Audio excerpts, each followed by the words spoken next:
Greetings and welcome back to the reading for part 3 in this essay series, The Unreal Machine. The Unreal Machine, part 3, Bright Light, Deep Shadows, which begins with an old saying which says, "Where there is bright light, there are deep shadows." It should be recognized that this current state of inverted reality is a phase, and as such, it has to be worked through. We cannot avoid the fact that we first have to learn how to live amongst these entropic forces before we can bypass this, as I explained in previous essay. For these are the conditions of our time. Yet we must find the right way to approach these forces without being overpowered or subsumed by them. What may be needed to counteract Ahrimanic forces is perseverance and consistency, a long-term aim and development. We need to be aware that the forces acting against us intend to steer human intelligence into mere intellectual cleverness, driven by lower passions and desires, and increasingly divorced from a transcendental metaphysical reality.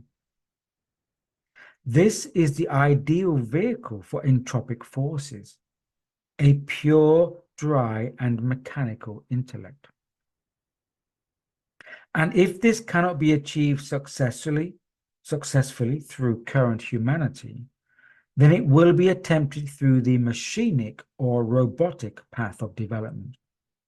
And this is what connects these forces with the artificial light of electricity. In the first essay of this series, Deadly Enchantment, I wrote that Rudolf Steiner considered electricity to be a force of subnature, and thus corresponding to entropic or negative forces. Steiner stated that anti-developmental impulses, what he calls Ahrimanic, are connected with the forces of electricity, human-created rather than naturally forming, which are the same energy processes that much of our technologies are based upon.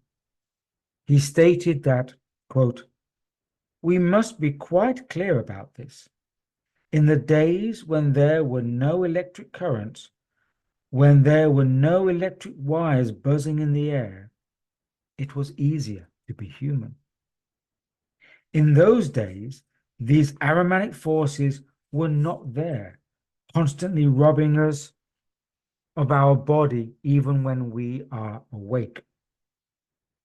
It was not necessary then for people to make such efforts in order to approach the spirit. That is why it is necessary today to muster far stronger spiritual forces merely to remain human than it was 100 years ago," end quote. And remember that Steiner was writing this 100 years ago from today. This warning for people to make efforts to approach the spirit was given 100 years ago. How much further along humanity now finds itself enmeshed within mechanical forces today. These entropic forces, we are told, find a means of entry into this dimension through electricity, which is subnatural light. A mechanistic infrastructure could thus serve as a vehicle, a body, for these anti-human forces. Similarly, in Arabic and Islamic culture, the concept of the jinn as an evil spirit is well recognized.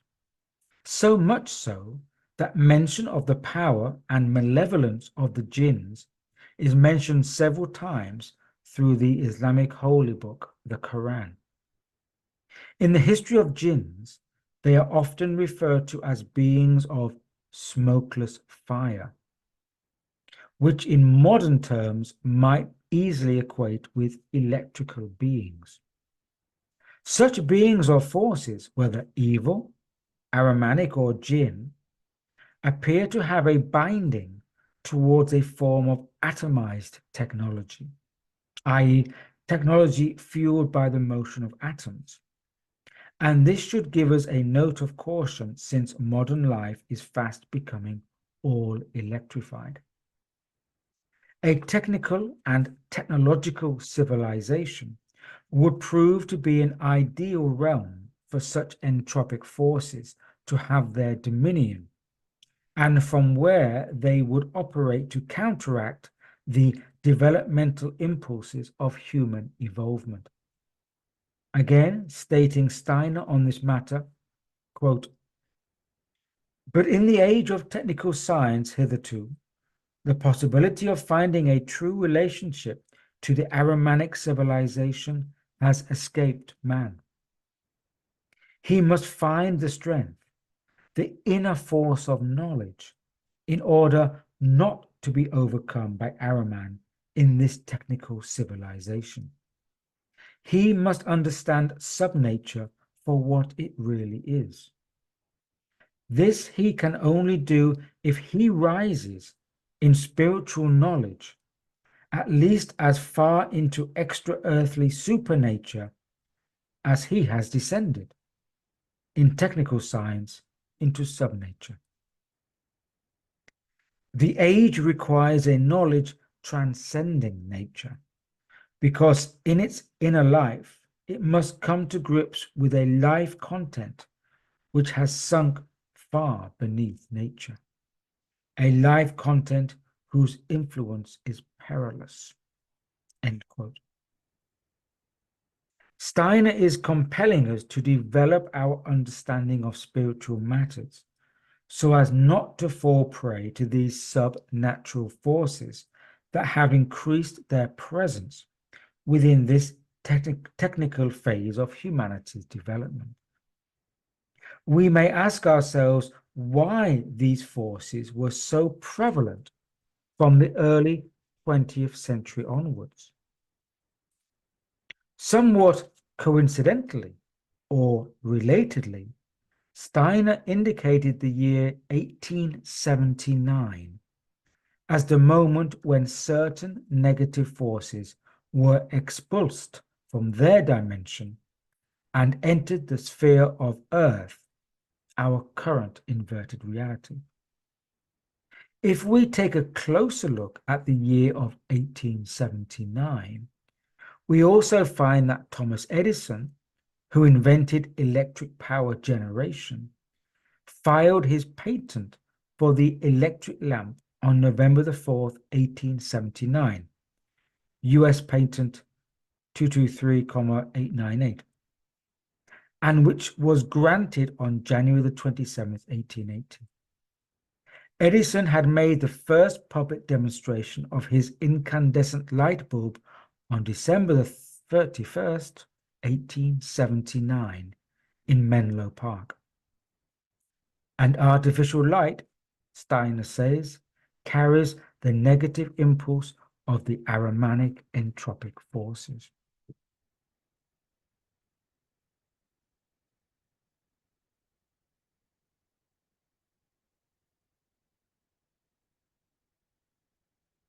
Steiner also revealed the occult fact that since the year 1879, the human ethereal body is becoming less closely bound to the physical body, thus opening the possibility of new faculties of perception, such as psychic powers.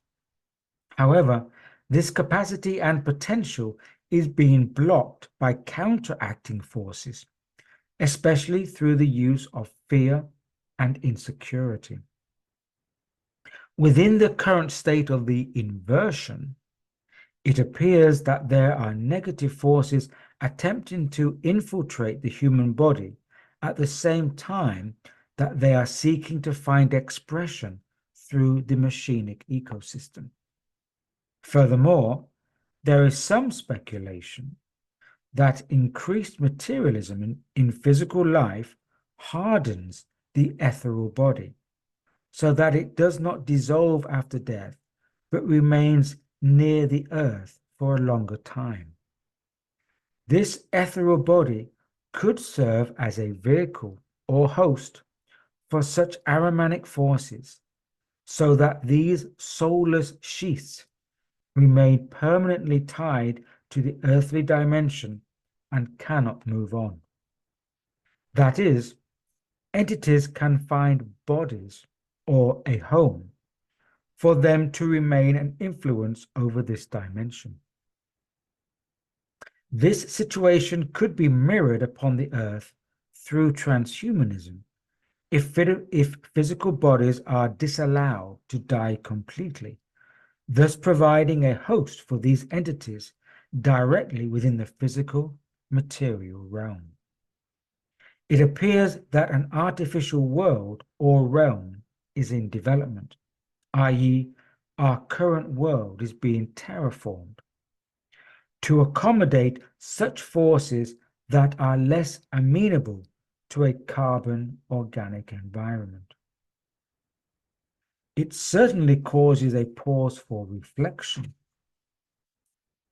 When we look out upon a world being chastised for its copious amounts of carbon and the current zealous drives towards a carbon net zero future. If this agenda for a complete mechanical material domain was ever achieved, then genuine developmental impulses could become cut off from human evolution. The purely Ahrimanic would dominate this sphere. With this in mind, it can be recognized how the advancing mechanization of human civilization is under an Ahrimanic influence. As Rudolf Steiner once commented, quote, "Humanity is facing a destiny where the body may be filled with Ahrimanic demonic powers." End quote. The ongoing destruction of the natural organic world opens itself up for a replacement by Ahrimanic entropic forces, where a machinic civilization, based on the machinic impulse, would construct a wholly new technocratic automated realm. When the ecosystems of nature are broken down, reduced to material systems, then the building blocks for artificial structures, structures devoid of life, are established, which give host for the incarnation and expression of anti-evolutionary beings and forces. This would eventually produce a whole new environment and context for existence on this planet.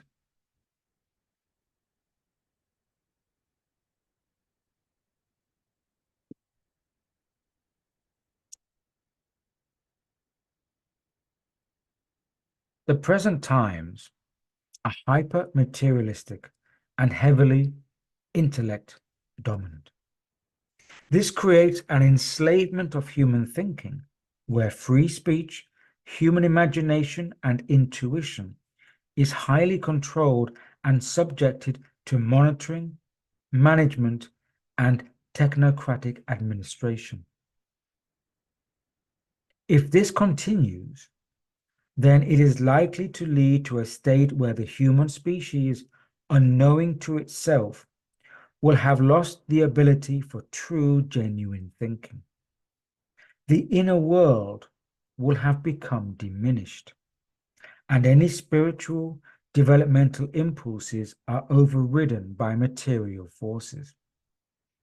The inversion will have completed its full reversal from the realm of higher truth. This compels those aware individuals during these times to maintain the connection between the transcendental realm and the physical world. There must be a living correspondence kept alive and maintained within the earthly realm at all times.